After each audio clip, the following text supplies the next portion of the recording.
Are you okay up here? Yeah. Okay. Here, these. Put these someplace good. Come here for a minute.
pastor, the North Texas Conference, and she also is district superintendent for 2 different districts in the North Texas Conference, and she also was Grace Church's district superintendent as well. And so we're just really grateful that you're here with us today.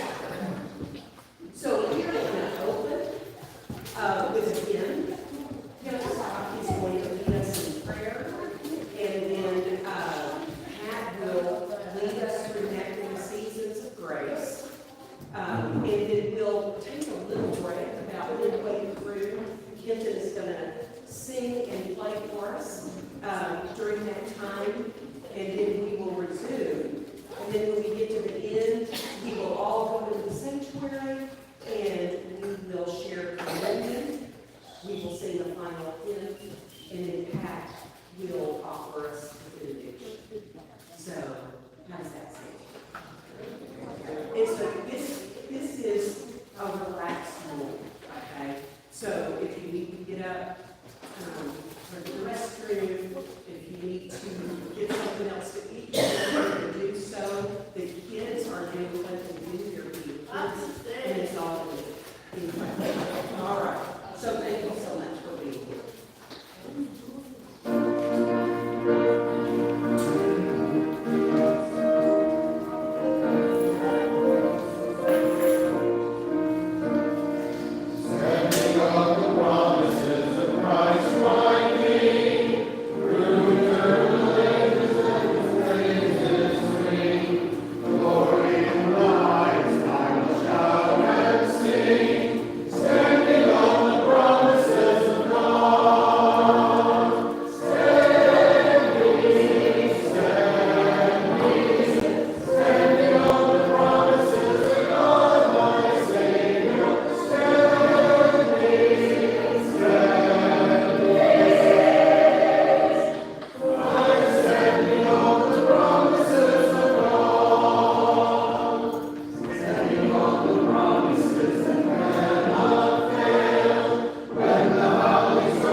Let us pray together. Loving and steadfast God, we come before you this morning with hearts that hold both joy and sorrow, hope and uncertainty. As we met the seasons of grace, may we remember the roads we have walked together celebrating your faithfulness in the light, and learning on your mercy in the shadows. Though the world around us may feel unsteady and the future seems unclear, we proclaim with confidence that you are our light and our salvation. You have been our stronghold through every storm, and you remain with us now, steadying us with your presence and guiding us with your wisdom. God above, as we reflect on our past, we see the beauty and strength you have cultivated among us. And we trust you are leading us into a future held securely in your hands. We lift our prayers to you, prayers for our community, for our neighbors who feel unseen or unwelcome. What lies ahead of this church family and all those we seek to serve. Yet, we know you are not a God of fear, but of courage and love. And so we trust you that you will make a way even where none seems clear. Grant us the courage to seek your face in all that we do, and teach us to wait on you with hearts full of trust. As we step forward, help us to see the new path you are carving for us, and give us strength to follow it, knowing you walk beside us and go before us. In the name of Christ, our hope and our salvation. Amen. Amen.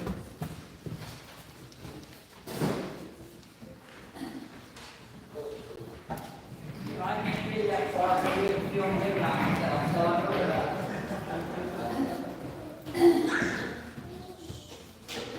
Well, first of all, I want to say that was the best breakfast I've had in a long time. It's really delicious food here. I know that we're thinking about kind of like, or I'm thinking about, and I hope you'll go with me. It's like we're around the campfire today. You know, I come from a family that we always gathered around the campfire. When we got together as a family, we're a rural family, we're a large family, and we would gather, we would always build a bonfire, sit on stumps or bring chairs if we had some, and sit around the campfire. And you know what happens when you sit around the campfire? Lots of stories are told. There's stories about what happened yesterday, there's stories about the past, about people who did make it and why, and all those stories, and before long, it's that the past is the present. It's the stories from the past and the past generations become present around the campfire. And it is just a holy thing. Children run around. Sometimes you gotta move back a little bit from the fire, and sometimes you need to move a little closer because it's a little chilly. But today we're going to be at a campfire.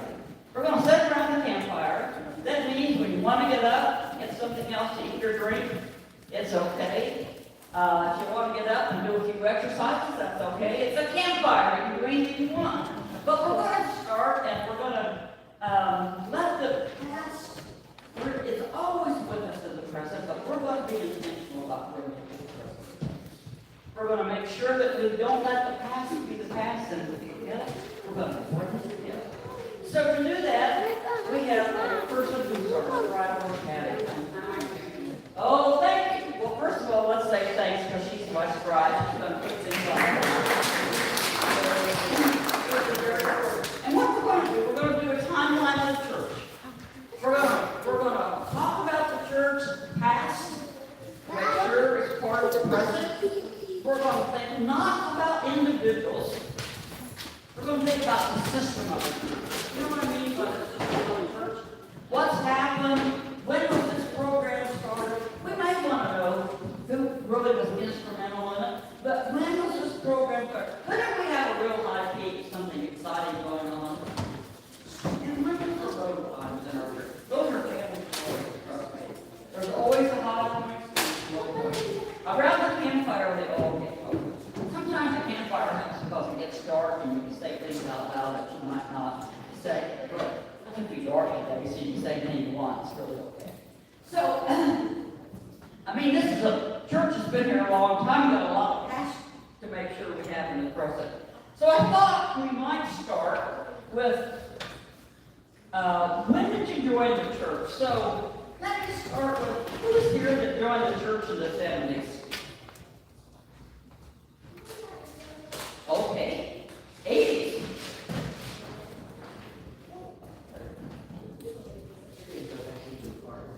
Oh, well, who joined before the 70s? Let me put it that way. I joined, we started coming here in the fall of 1964, and we joined in 65. Okay, Patty, we need you to get up there, that's where we're going to start. So, I'm gonna ask you some questions, and if you don't want to answer, no, it's perfectly okay. My baby daughter was born in 65. She was also that. Oh, there's where we're going to start. You live in the park. And how did you have to live there? Your pastor, your husband, the pastor? You the pastor? It was, another home on Lakewood, and church was that, where this was, had been used. The upstairs was, an associate pastor's apartment. The downstairs was used for various youth activities or different activities. And we went the upstairs. Okay. So why did you join Grace United Methodist? What brought you and your family to come here? We lived in an apartment off Carolina.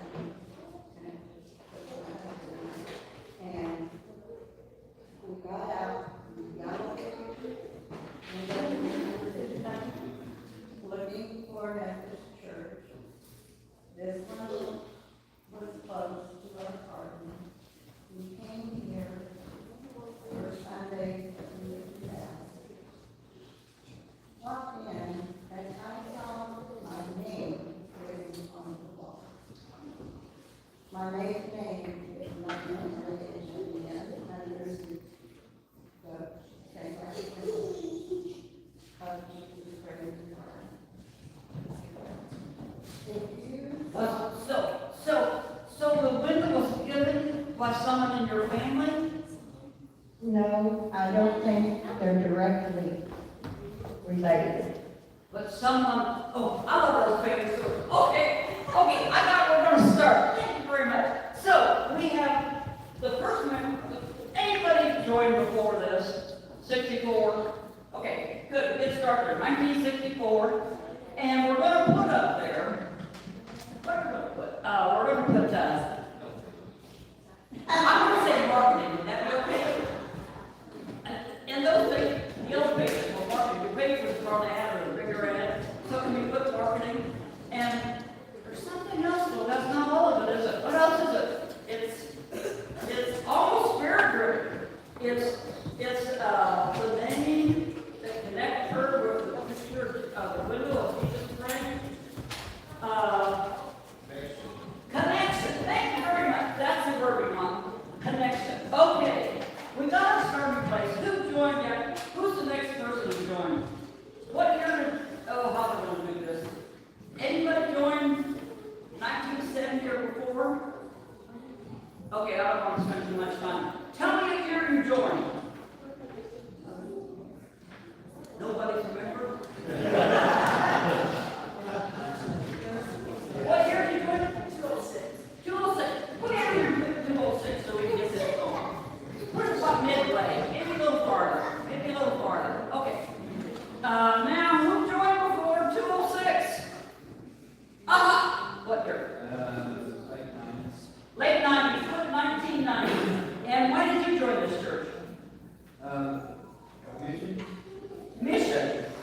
What mission was it? At that time, one, we had a couple of medical clinics, they had the new manufacturer in New York. Yeah, at the time I joined, the Gothic clinic, open door preschool was here. They did Habitat for Humanity work out of this church, and just, I think that's put it back to me. Okay, so we got mission, agape, child care center, habitat for humanity. Okay, anybody joined before 1999? Help us out here, I need some help.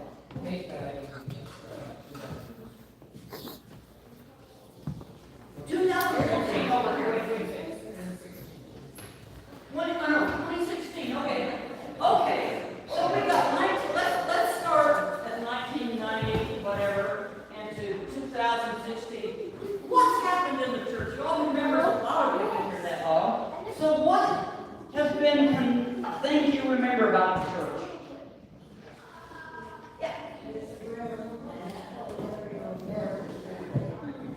Okay, the renovation of the thing, of the church. What was significant about that? New life. New life. Thank you very much. I'm going to push your ring. Keep bringing up things I like. Okay. So several things along in there with new life. What other things do you remember about the church that was exciting along the way? Vibrant. What made it vibrant? How did they make it? How did the people make it vibrant?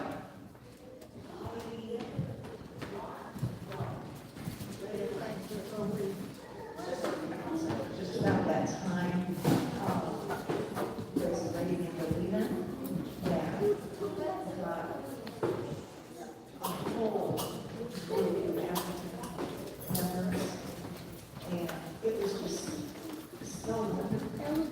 So it was vibrant with diversity. Would that be? Vibrant with diversity. Okay, one that up there, something like wherever you put it, that'll be fine.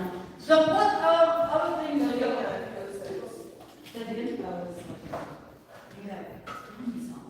Well, I mean, I came in 05. I came in 05. It's for the live stream. I came in 05, 06, and, but just referencing what you said, that was around that same time. We had refugee services were located in the parsonage, and that's part of how that happened. And we had open door preschool in the basement, and its mission was to help kids that English wasn't their first language, so they would be prepared to enter the school system when the time came. And Dolina was on the board of Open Door, correct? And that is how many of those families became a part of this family. And at that same time was when I was first coming here, and what brought me here in 05 was the music, that there was traditional music. And it was traditional music and traditional litany, but progressive theology. Oh, I love that. Okay. Okay. We got to get that up there. Traditional music and progressive theology. Isn't that good? Okay, that's good. So, okay, great. Another thing that was happening in the 2000s was the Turtle Creek Ground that rehearsed here and studying music. And I came here for that. And then I had one other connection I had with this was in 1947, my parents would go here for about 6 months because that was right after the war. And they were studying here and then they were going to here. But this was their first country. Oh my gosh, so your parents were here in the 40s, 46 or so, and they were here in the north? They were living here? You know, it's my father's sister lived here, so that kind of settled here until they figured out where they're going. I don't know how to put that on boards. Yeah. There's a connection. Yeah, connection, Carrie, yeah. I don't know if you're like it, but I'm having a lot of fun. Anybody got some other, you have some stories for us?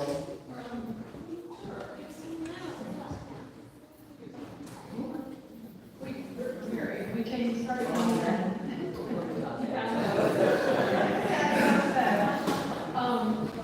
we started coming in 2005, 6, and part of what attracted us was friends told us about the church. We were here from the state. But for me, it was the preschool was a big part of it. Mary and I was talking, it actually started in the late 70s. And so it's continued until a couple of years ago, 40 years here. But Sam can talk for himself, but he was drawn by the music, which was always good. And just just by the sense of community and by the, just what everyone said, the high energy, the mission, commitment to mission, and the variety of ways to participate in the church, which were a big part of the vitality of the church. Okay, thank you. I knew. We joined last year.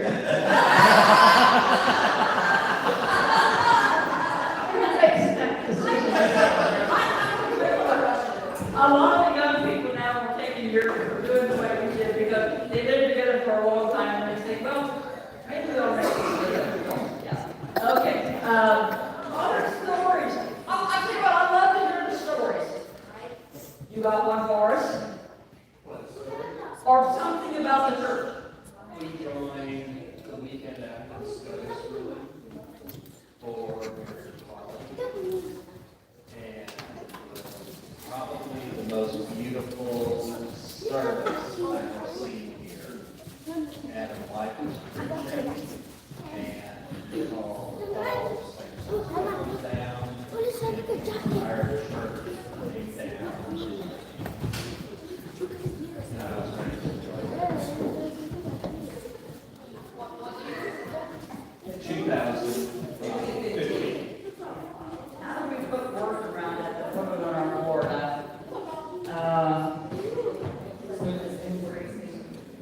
Embracing God's plan for creation or something, God's will. I don't know. Well, just we can use diversity, but it's bigger than that. I just want to tell you that. It's just a lot bigger than that. So, but we'll put it that way. So, who else is wanting to say something but just I'm gonna line things together, I'll talk again. So I came in, there was a bunch of us that appeared kind of in that same time. I was 25 and had been a student of classical music and had been away from church for a long time, and I wasn't sure I was ever gonna go back. And I came in and had those things, but going back to, the first thing that I noticed after music, before I heard any preaching, was I looked around the group and I saw people of different ages, different ethnicities. I saw families of all different structures, and that was really important to me. I didn't know at the time that 6 months later, 6 months later, I would be pregnant and having a baby that would be baptized here and go to open one preschool. And all of that kind of came together for me, just seeing that all of those things, that it was the inclusivity that let me come here, and it was the beauty of the way we worship that helped me stay, and it was the opportunity to participate through the choir that kept me here. I think I sang in the choir for 6 months or more before I joined, so I didn't quite sing. we can have a contest. Who was in the church longest before they joined? I mean, we already got that figured out. Yeah, thank you. So we got music, we got diversity, we got baptism. Oh, goodness. We joined, my husband and I, or not husband and I at that time, but we joined in 2011. And I was on the administrative council for a block of years after that, and was very interested in the new members and their stories, why they were joined. And one in particular stands out because he said, "This church is freakishly friendly." He said, "When you all stood up to pass the peace, it just goes all over the place. People just go from this end of the church to the other, hugging, talking, catching up." He said, "I've never seen anything like it." What year is that? 2011. I think we could call ourselves freakishly friendly. Have you noticed how the pastor's become present in this room?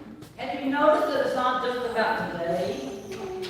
It's about the past is in it and the energy that it brings when we remember the past. Other stories. We're going to get some. And you, oh, good. Where's the mic from? I'll take it over there. I need to talk sooner or later.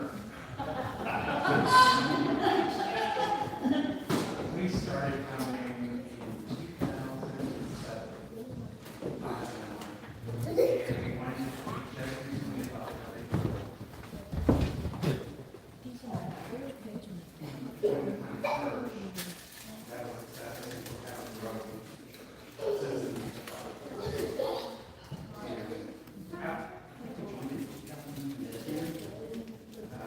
Started in 2007, we actually thought we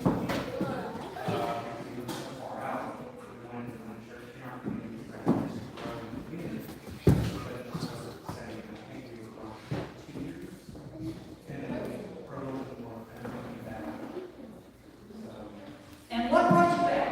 Did you hear her say they left the church for 2 years? Did you hear over there? Okay. sorry. So what made you come back? It was family. I mean, it was in the energy, and the other church was small. There wasn't a lot of kids. There was an issue at the church, and so we decided to come back. The energy was so much. I mean, it was grounded. I mean, we actually taught Sunday school when we first joined. The church was full, and it just had that energy. Okay, so, And the diversity, that's one reason we went. oh my gosh, okay, I gotta go talk. Then you'll talk, yeah, like here. Let's start here.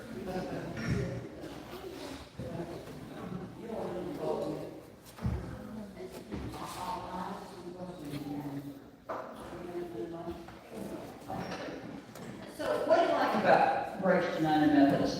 I like how friendly everyone is here and how like there's no rules and no one's like friendly. Like, it's just Nobody friendly. So what's friendly look like to you? It's kind of like we're that everyone has in the sanctuary and we shake hands and hug and just. We just be friendly, someone said. You like that word? Yeah. Yeah. Yeah. Anything else to this about that you want to add to this, bringing the past to the present? You're like in the present, we'd love to hear that, so.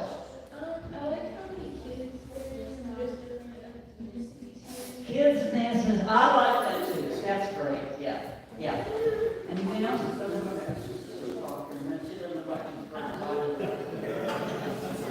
Okay.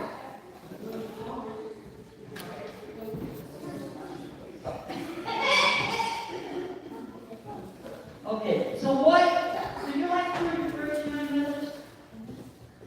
What do you like about it?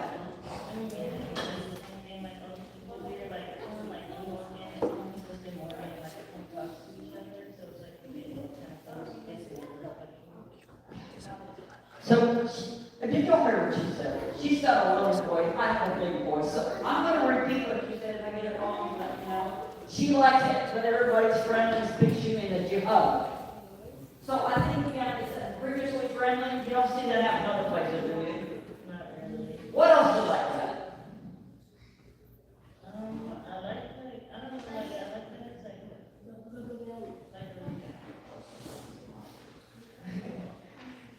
I like that we have like a routine in here as well, and I like all the things we do, like we have we go downstairs and eat, and we have like the church, and we all gather together, like we used to have Grace gathering like every Sunday, that's like one of my favorite things, like came here, just talk to everyone.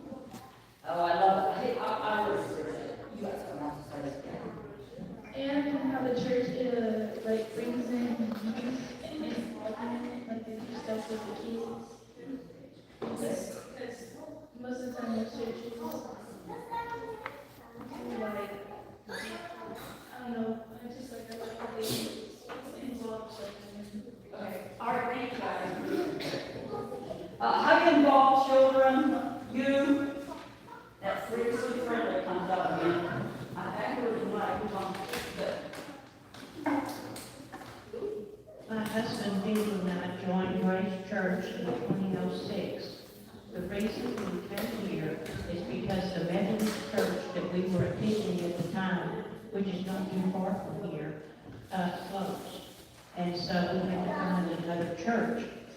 And my husband said, you make the list and we'll go. I made a list of 3 churches, and for some reason Grace landed at the top. And we came here, and We were here 3 Sundays, and we joined on Mother's Day of 2006. My husband passed away in 2010, and his funeral was here as he had requested. And so that's why I'm here. So, was this a neighborhood? I didn't know that the church was about having to make that decision, right? Yes. I mean, I put words in your mouth, but yeah. Yes. What's that for? I joined the league about 11 years ago.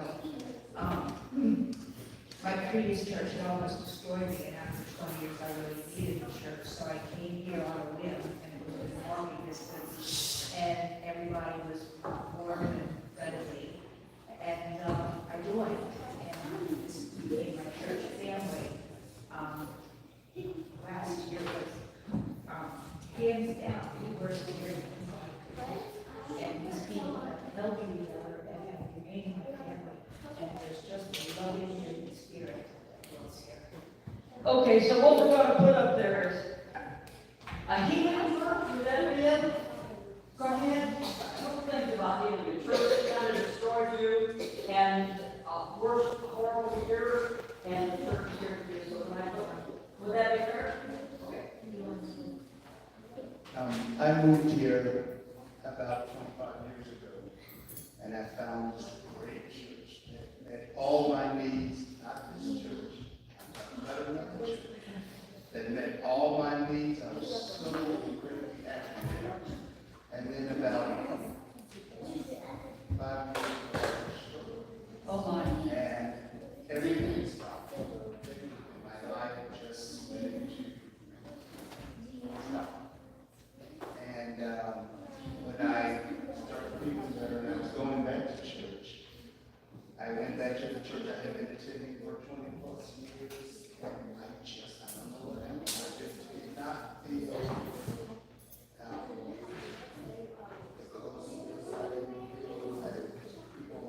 I don't know what was happening. And on a Friday afternoon, I said, okay, God, I need a place to go. I need a church. I gotta find community. I need to start over again. So I need somebody to help me get that. And I had the incredible good fortune. Oh my gosh. Of calling.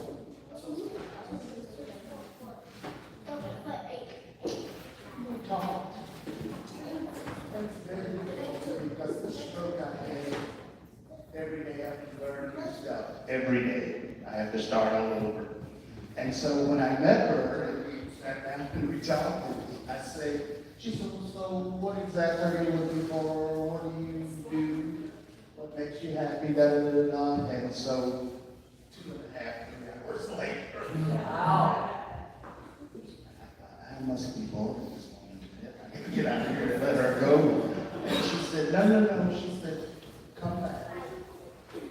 I said, I need something to do, and we can start living again. We will find something. We will help you. And so the first Sunday I came, she said, I keep hearing it over and over and over again. Friendly. Everybody, just so friendly. And with me, I forget names. Identify with you, by the way, just say it. Yeah. And I say to everybody, and I never kind of bothers people, so I have to say it because what I say is, and this is my script in my head, I'm probably going to ask you 1,000 more times for your name. Every single person.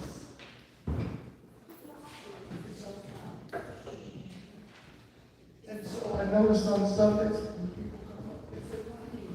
how are you? I am. And they'll just share with me. I'm just so blessed being with you. So we have a lot of this, where we heard pastoral leadership, we heard caring community, we heard I don't know how I'm going to word this, shake your head if I'm wrong, a community that allows me to have my differences and my weaknesses and helps me be part of the community. Oh, put that in words for you. Yeah. I'm sorry, it was so much, it was overwhelming, you know. It's not looking at differences, looking at the genuine person. So, do you feel the past and the present rolling together here?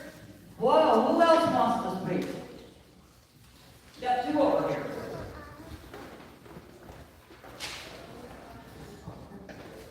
Hi, good morning. Go and stand up. So I'm Bryce, and my spouse and I have been here, moved back to Dallas in end of July of 24, so we're on the very recent end of things. And we live in the neighborhood. And he and I have been together, December will be 20 years that we've been together. And faith is a very important part of our personal experience and our shared relationship experience, but we both had a lot of religious trauma. I grew up Southern Baptist in a very, very conservative home, and my spouse was actually part of another evangelical church and was asked to leave that body because he wasn't willing enough to change. So we both had issues with that, and we both have a very strong faith and realize what an important role being part of a body plays in our relationship and in our lives. But we're also, given our experience, very aware of that. And so I want to say that that sign outside that has the rainbow colors on it was a touchstone for us, because this is our third time back in Dallas. My spouse and I met here in 04. We moved to South Florida in 06. We moved to Galveston in 2017, and we were part of a Methodist church there. I previously had no affiliation with the Methodist church, but we found an inclusive congregation there, and that was when the church was making a very forward movement as a body to formally include LGBT folks. And that really meant a lot to us, because we don't want to just be tolerated, right? We can come here, but sit in the back and, right, don't make too much noise and don't try to be any kind of a formal part of our service, right? And for us, you know, that's not who we are. And so that this church, before we even had a conversation, made such affirming outreach to us. And it was in the neighborhood, and just like someone else said, we visited here, and it was a one and done. Our first service here, we were like, I think we're home, you know? I grew up in a small town, and I love friendly, and this place was all those things. And progressive, but also traditional, as someone else said too. I was just reading my hand. Oh, well, you want to say something? Because did you find a way to write that all on the board, Fanny? Yes, I'm right. Okay. She's wonderful, isn't she? Oh, good. Speak for us. To us. For us. Both. I just started telling when my music ministry moved here from the Catholic Church, and I'm a cradle Catholic, and my brother from my mother, 38 years or so,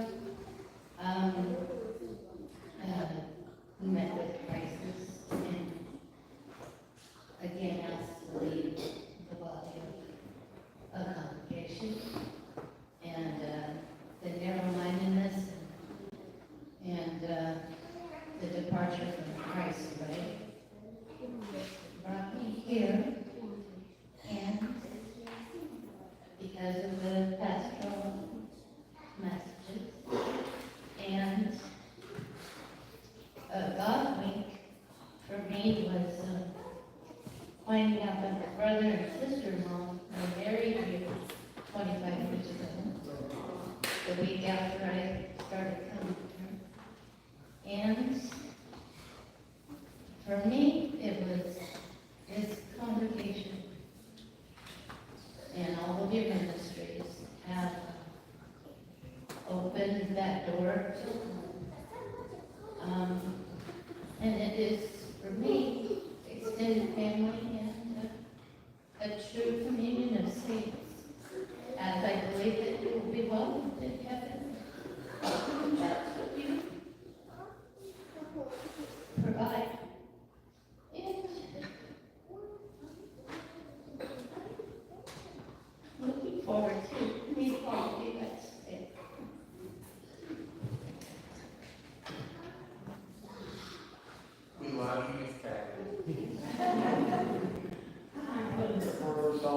examples that she just gave us.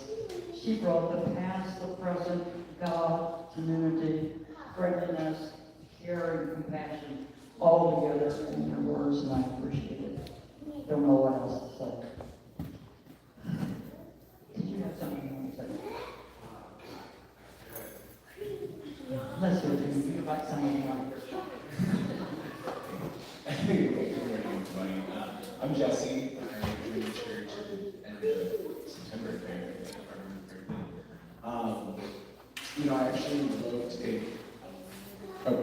I actually wrote a letter, an open letter to the board about this a little earlier. And for me, Grace was also kind of a one and done for me. This was the first church that I decided to attend after moving to this area of Dallas. And, for me, it was just about finding, what I would call my third space. I just wanted to connect with other people who have similar values and want to connect with their community in the same way that I do. And through the ministries that we have here, meeting with Reach Children, which is something that is incredibly close to my heart personally. It's just beautiful. It's just beautiful. And when you walk into this church, it's not just a space where you're allowed to be who you are, you're called to be who you are. And that is something that we can't find everywhere. Not allowed to be who you are, you're called to be who you are. Wow, what verse? I knew the Spirit told me to call on you. I knew. Was it $1,000 over here, man? No. I knew the Spirit. Called to be who you are. That's great. I don't want to take a break. I'm just starting too quick. Okay, keep going on. Keep going. And then somebody back here had their hand up. Over there. Okay, go on. Right on Sunday afternoons, we have a Swahili service from 1 to 3, and on some Sundays, we have square dancing where the dances are here. And during the Swahili service, it's very loud and it's very joyful, and it seems to go on forever, and it's wonderful. But we close the door here, and we can hear them, they can hear us. And at the end of our square dancing, we go from 2 to 4. I go out to make sure that the area is empty and somebody lock up the doors and everything. You go into the sanctuary, the lights, when the sun comes in, the stained glass makes the sanctuary very peaceful, very calm, very reverent, and it's a place we feel very at home. Yeah, it's a holy place in there. I went in there before we started, and so I almost heard music. I'll let tease him because he said one note and I saw up good practice. But there's something about the sanctuary and the space in there that's sacred. It's transcendent, isn't it? Yeah. Is that, am I using okay words? Then we got someone else back there. Yeah. I think a beautiful strength of this church is weekly community.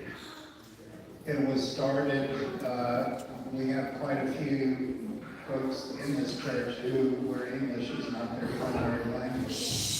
And communion is a way to unify us all.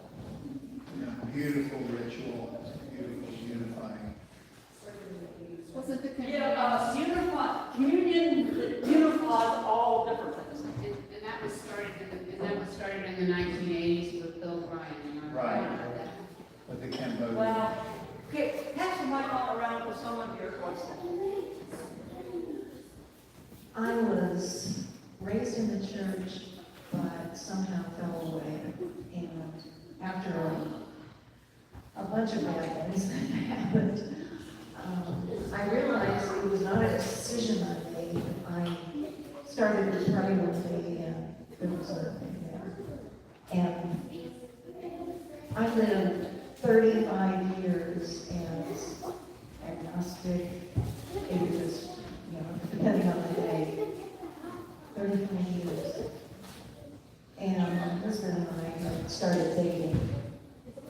And I don't know, I decided we need to, I would like very much to find the church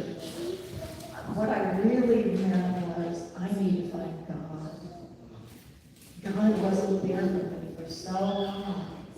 And in this church, from the first time we came, I seriously found the face of God in everything. And it's been 17 years, almost 17 years, well, more than 17 years, yeah. And I never lost that. This church means everything, and God is here. So we find the face of God here. So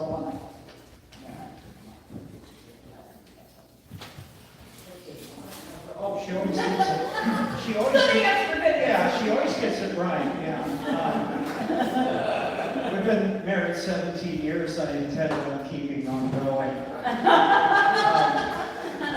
No, just to add on. Yeah, we started coming here in 2006. We joined the end of 2006 and married here in 2007. When we attended in September of 2006, Chuck Cox was preaching at that point in time, and it was about 6 months to the day that my father had died. And Chuck gave a sermon. His mother had just recently passed away. And there's an old preacher phrase, you know, you've gone from preaching to meddling. And that's kind of what happened, is that I was touched extremely deeply and ministered to, whether he knew it or not. You know, a combination of that connection and the people. I mean, the people just astounded us. We attended a few weeks, and then we missed a weekend, and the next weekend we'd swear that we were long-lost relatives, that everybody wanted to find out what happened to us. Yeah, we just felt, I felt ministered to, and I felt needed by other people here. I thought we felt needed. So. something you said made me think, you know, community means commitment. That if you go leave town, you tell people where you're going so they don't worry about you. You know, or things like that. We want to know about each other. It's not necessarily that I need to know who you're going to see and what you're going to do, but I won't be here next Sunday because I'm going to be out. If there's something about sharing something yourself that lets other people that care about you know what's going on. So, I don't know how you wrote that. You're doing such a great job. Yeah, okay. I have to tell you what, I promised I'd take a break and we'd sing at a quarter after, but we're not going to do it because the stories are too good. We will in a minute. Don't run away. But I want to hear a couple more stories. So. And you're reading anyway, so what the heck? One thing I remember from conference this year is Pastor Mike House, the former pastor, was speaking about finding Jesus in everybody. That is what is here. You can tell, not that we're just family, but you know, I can see Jesus in everybody in every action. Finding Jesus. Yeah, I think, I don't want to go to preaching on all of you know, I'm a Christian. I can go and preach and anything like the story. But I think there's finding Jesus here, but it's also finding Jesus in people that may not be like me. You know, that I find Jesus more in diversity than I do in sameness. Maybe that's just me, but it seems that I do that all the time. It's like someone that's radically different from me, where I see the face of Jesus. And I went to preaching, didn't I? Yep. This church is always, I'm Eric, who's friends with him, Tim. So, 2011, this church has always attracted people very, very well educated in Christian religious faith. Pastors who would come and do their worship here professors from SMU, for example, coming and doing the worship here. But it'll also attract people who have great doubts about Christian faith. And this became a very, very safe place, probably from about 2008 to about 2019, 20, for people who question God, question religion, questioned the patriarchy that lives in a lot of church. So people could be Wiccan, people could be without religion, people didn't have to profess Jesus and still felt welcome in this church. Thank you very much. I'm glad you spoke. So how we put that in words, it's almost as if the community were the theologian and the questioner or doubter can be in community together and dialogue with each other. Would that be anything close to what you said? Now, I know that needs to be summarized for you to put that on the board. So let's sing.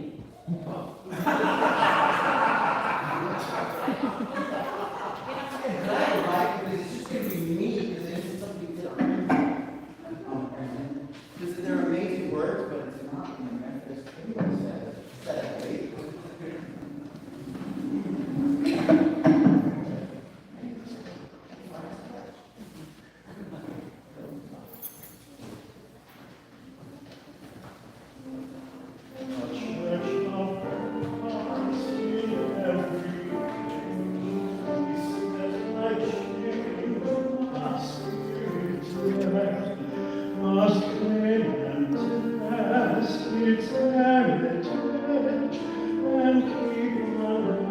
For those who are on live stream, I'm bringing the camera downstairs so you can hear the piano, and I will also let you see the map we just went through.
It's a little side story, but it's my way to make the point, and we'll get back to what we're doing here now.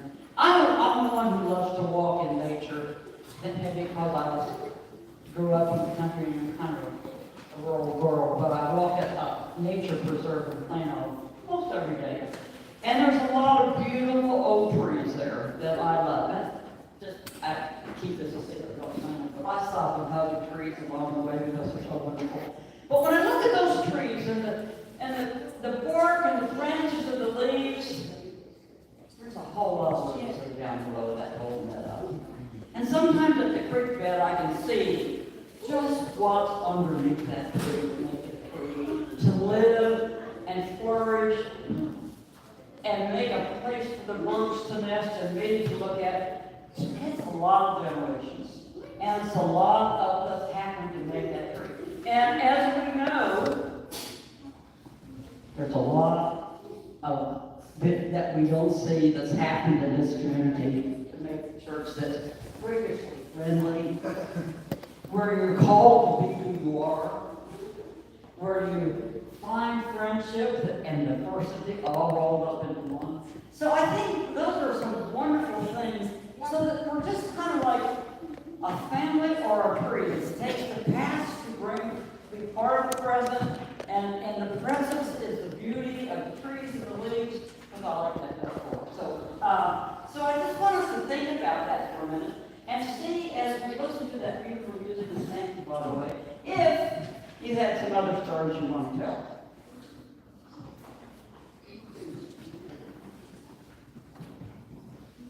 Just a quick question for the group. I was just wondering how many of us were either married here or by one of Grace's pastors? Because I was, and I know I'm not the only one, and I think that's part of our trade. It's part of our, Covenant relationships were celebrated.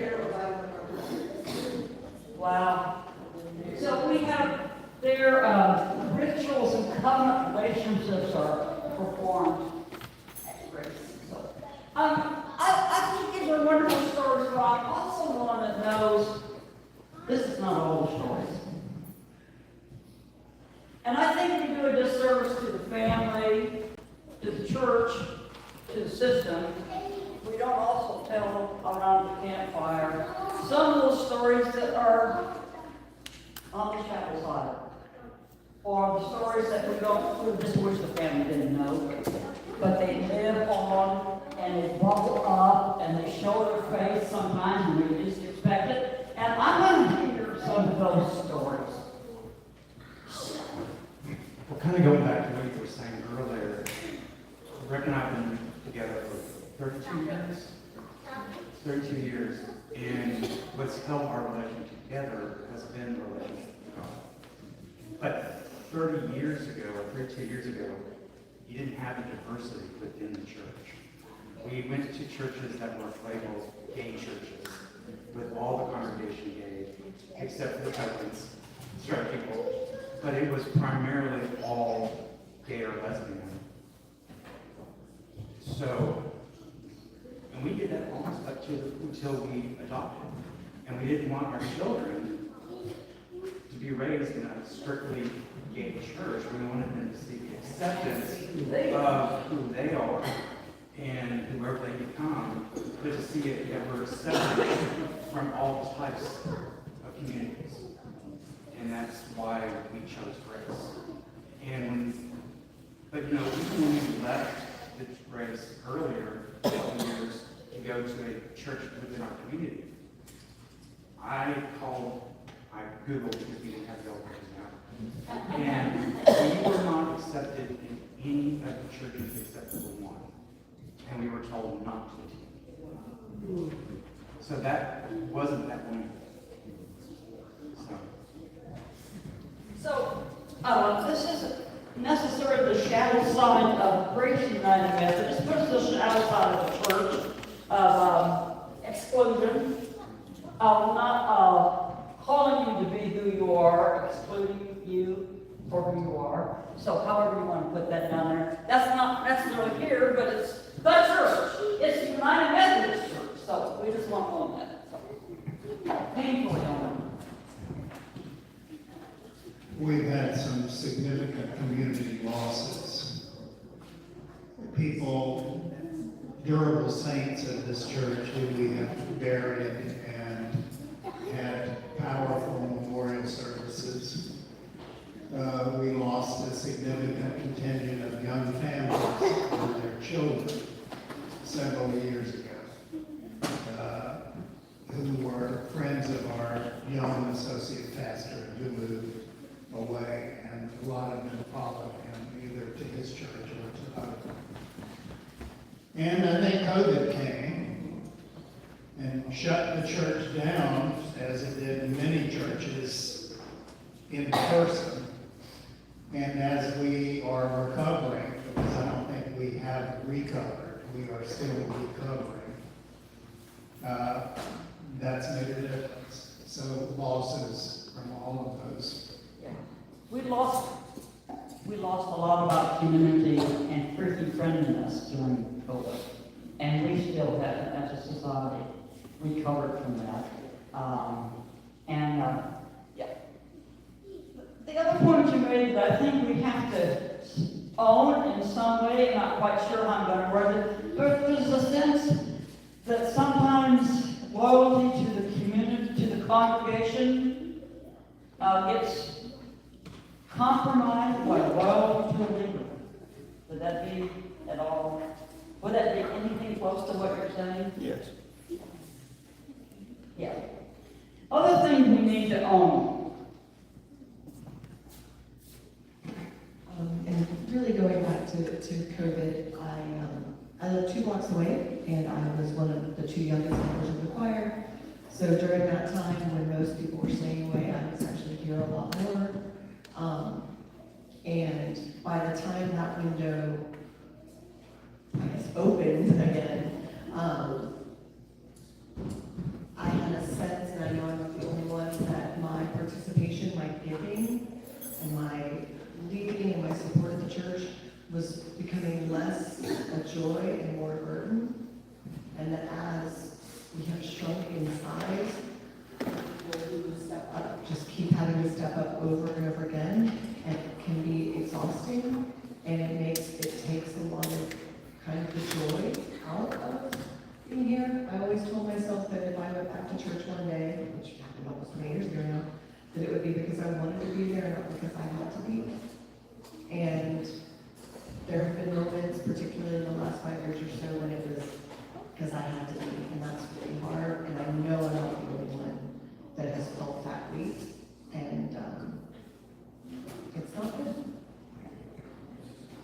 So that piece of life in the church where finances is such a burden that it weighs on our spirituality is part of the things that we have to own. It's not just the finances, it's all of the ways that we give the service, all of those things. All the things, well, a lot of that is because of finance, right? Yeah. So, we got Mike back here. This is coming at an issue from a different way. My husband was a family of 4 boys, and the 3 older ones were all athletic and had to be gung ho. And the youngest one he had asthma, and for different reasons didn't participate in athletics. And later in life, he came out as gay. And it was hard for the older brothers to accept that. And it wasn't really until some of our gay members started coming to Grace Church that my husband really learned and learned to accept these other people and his brother as well. But he never could talk to Randy about it. And when Randy came here for Joe's funeral, some of the men who were in the church at the time, John Gill was our organist, Mark and Walker, and I don't remember who some of the others were, that had talked to Randy and told him that how much Joe had appreciated knowing them, and it helped him to understand who we were. So it can work both ways as far as healing. And Alice stole my line a while ago, but I like to say, I come here to worship because I know God is here. My husband loved this church so much, and he was working here with the men out in the lawn, putting a sprinkler system on a Saturday afternoon when he had his heart attack under the Easter window. And I don't know how many people are here today that were here that day, but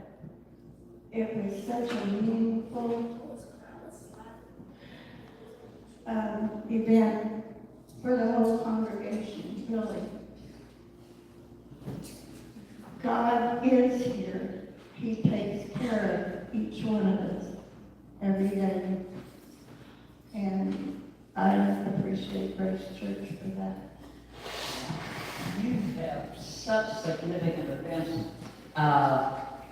in your life around Grace United Methodist, where you joined, where your first baby was baptized, where your family comes to the reality that we're called to be who we are, we're chosen as we are, and to the death of a spouse on the church property. Those are significant events in the life of any community, and particularly yours, but for all of us here, that doing large work, we're going to have to hunt that and life. So, I know I don't want to keep it too long. I know we only have a brain for so long to do this kind of work, or maybe that's just me. I know I'm the only one. But I want to pop back to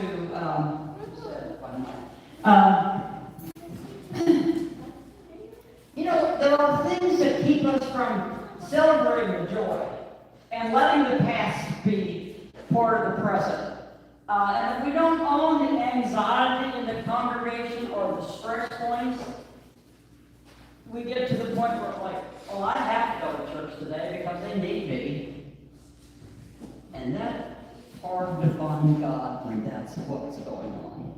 So, if we had like 5 sessions this week, look at what that anxiety is doing to the life of the church. I think that's an important step that you all need to look at.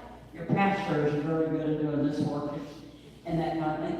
Or, you know, hey, I'll come back. But the anxiety around finance is probably some other things as well. But finance is one of the huge ones.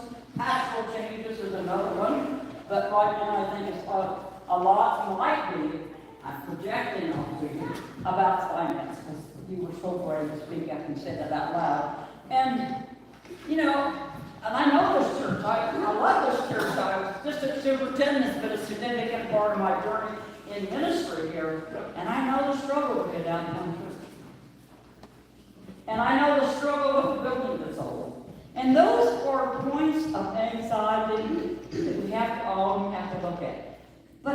And that's not new to this system, by the way. That's been in the system for a long time. But there's a lot of other things that are also in the system. And somehow we have to manage that anxiety and look at it and deal with it. So the past of the joys of freakishly friendly, called to be who you are, communion, traditional music, and progressive theology, that all those can bubble.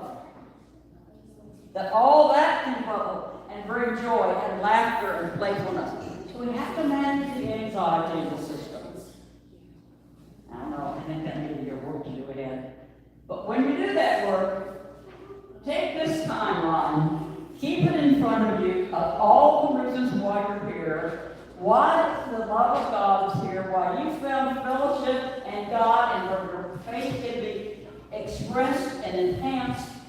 That work, that's carrying you through the work of dealing with the issues that stress you out right now. I don't always have to have the last word. I do like the last word, but I don't always have to have it. Maybe somebody else would like to say something because it's time to go to communion. What are the things we do all the time here that we love, right? So,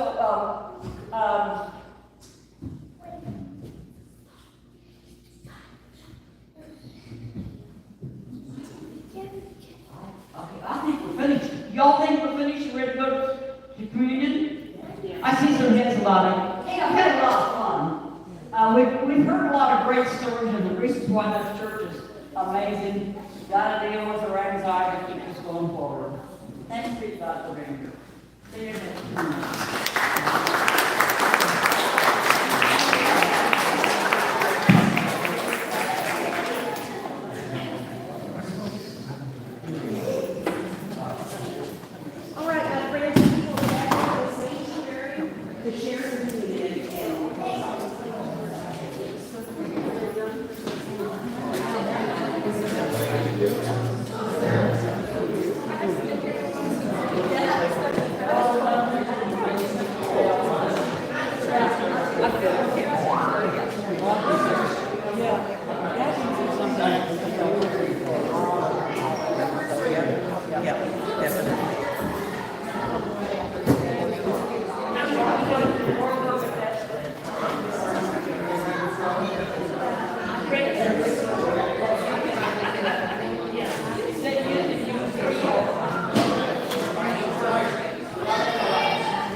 Okay, now we are moving to a sanctuary for the communion. I'll try to be as quick as I can, but you might have to reconnect as we transit our live streaming from this mobile phone to the computer in the sanctuary.